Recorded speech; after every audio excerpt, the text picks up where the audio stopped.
ሀገራዊ መልእክት ዑምራ ወይም ሐጅ ለምትመጡ ወንድም እህቶችና የዑምራ ወይም የሐጅን ስነስርዓት ለምትመሩ አካሎች ብስሚላህ አልሐምዱሊላህ ወሰላቱ ወሰላሙ ዐላ ረሱሊላህ።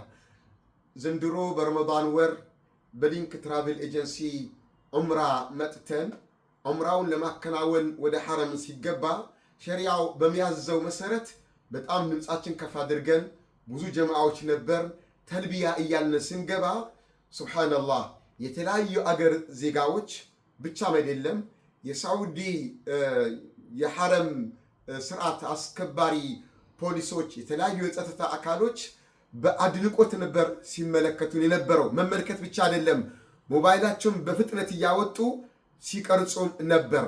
እናም ከዚህ ምንድነው ትምህርት ልንወስድ ይገባል ብዬ የምለው ይህ ተክቢራ ተልቢያ እያለ በብዛት እየገባ ያለው ጀማው የት ሀገር ዜጋ ነው?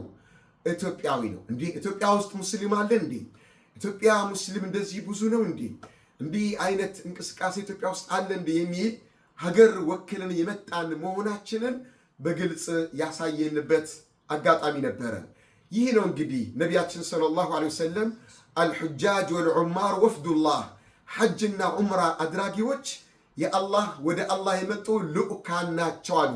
ወደ አላህ የመጣን ልኡካኖች ብቻ ሳንሆን ለዓለም ኢትዮጵያን ወክለን የመጣንና ስለ ኢትዮጵያ ማንነትና ኢትዮጵያ ውስጥ ያሉ ሙስሊሞች ምን አይነት ናቸው፣ ጥንካሬያቸው፣ ብዛታቸው፣ ብርታታቸው የሚለውን ጭምር እያሳየን እየገለጽን የነበረ መሆኑን የተሰማኝና ለዑምራ ወይም ለሐጅ የምትመጡ ወንድሞች እህቶች ኢትዮጵያዊ ማንነታችሁን አጉልታችሁ በመግለጽ ትክክለኛ ልኡካንነታችሁን እንድታረጋግጡ አደራ እላለሁኝ።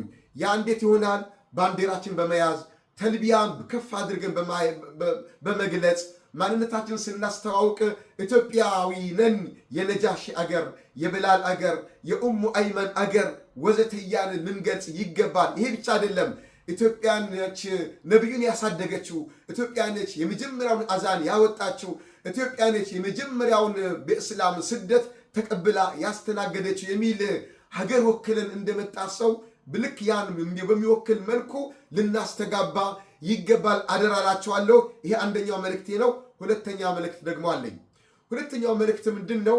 ሱብሃንአላህ አሁንም በአጋጣሚ ከመዲና ስንመጣ ዙልሑለይፋ ላይ የዑምራ አደራረግ አጥር ምጥን ያለች መጽሐፍ በተለያየ ቋንቋ ተጽፎ ሰውነታቸውን ታጥበው ዑምራ ነይተው የሚወጡ ሰዎች ይታደልላቸዋል።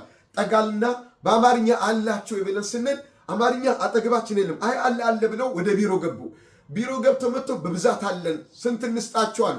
በአጋጣሚ የነበሩ ባሶች አጠገቤ የነበሩ 3 ባሶች ነበሩና 150 ፍሬ አልኳቸው። ይሄው ብለው 150 ፍሬ አመጡ።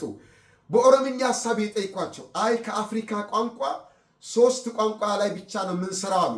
አንደኛው አማርኛ ነው፣ ሁለተኛ ስዋሂልኛ ነው፣ ሶስተኛ ሐውሳ ነው አሉ። ስለዚህ ይሄ ነው በአማርኛ ቁርአንም በአማርኛ ትርጉም ቁርአኑን ተዘጋጅቷል። ስለዚህ ስንመጣ የቡድን መሪ የሆናችሁ ሙዕተሚሮች፣ ሑጃጆች የአማርኛ የዑምራ አደራረግ፣ በአማርኛ የሐጅ አደራረግ፣ በአማርኛ የተለያዩ መጽሐፍቶችን ቅዱስ ቁርአን ትርጉም እንፈልጋለን ብለን በጠየቅን ቁጥር በዛ ልክ ዝግጅቱ ይዘጋጃል።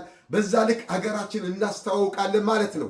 ሌላው አደራዬ ዑምራ አድራጊዎች ዑምራ አድርገው ሲመለሱ፣ ሐጅ አድራጊዎች ሐጅ አድርገው ሲመለሱ ቁርአን ይሰጣል በነፃ ምርጥ ቆንጆ ህትመት፣ ወረቀቱ ጥራት ያለው ከቨሩ ጥራት ያለው ይታደላልና እባካችሁ ጨርቃ ጨርቅ ሞልታችሁ ቁርአኑ ሸክም ይሆንብኛል እያላችሁ ትታችሁ የምትመጡ አላህን ልትፈሩ ይገባል። ሌላው ቢቀር አገራችን ብዙ ቁርአንን ያከፋፈሉ ድርጅቶች አሉ። ለምሳሌ ኑር የቁርአን ባንክ አለ። እንዲሁ አንዳንድ ፍሬ ይዘን መተን ለዚህ ድርጅት ብንሰጠው በየገጠሩ ላሉ መድረሳዎች፣ መሳጅዶች ያድልላችኋል፣ አጅር ታገኛላችሁ እላችኋለሁኝና ይህን መልእክት ቁርአኑን ስንቀበል አንድ የሀገራችን ችግር እየቀረፍን ነው። ሁለተኛ ደግሞ ኢትዮጵያውያን ቁርአን ይፈልጋሉ፣ ብዙ ነን ቁርአን ምንፈልግ የሚለውን መልእክትም ጭምር ለሌሎች ማስተላለፍ ነውና ይህን እድል በመጠቀም እነዚህ ነጥቦችን እንተገብር እላለሁ። አሁን ከኔ ጋር የምታዩቸው በሊንክ ትራቨል ኤጀንሲ አብረውኝ ዑምራ የመጡ ናቸውና ይህን እኔ ያየሁትን ድንቅ ነገር የተሰማኝ ነገር ስለተጋሩኝ ነው አብሮ በዚህ ቪዲዮ የገቡት። አላህ ዑምራችን አላህ ይቀበለን። በየዓመቱ በረመዳን ወር የምንመላለስ አላህ አድርገን፣ ሐጅንም አላህ ይወፍቀን። ወጀዛኩሙላሁ ኸይር ወሽክራ። ወሰላሙ አለይኩም ወራህመቱላሂ ወበረካቱ።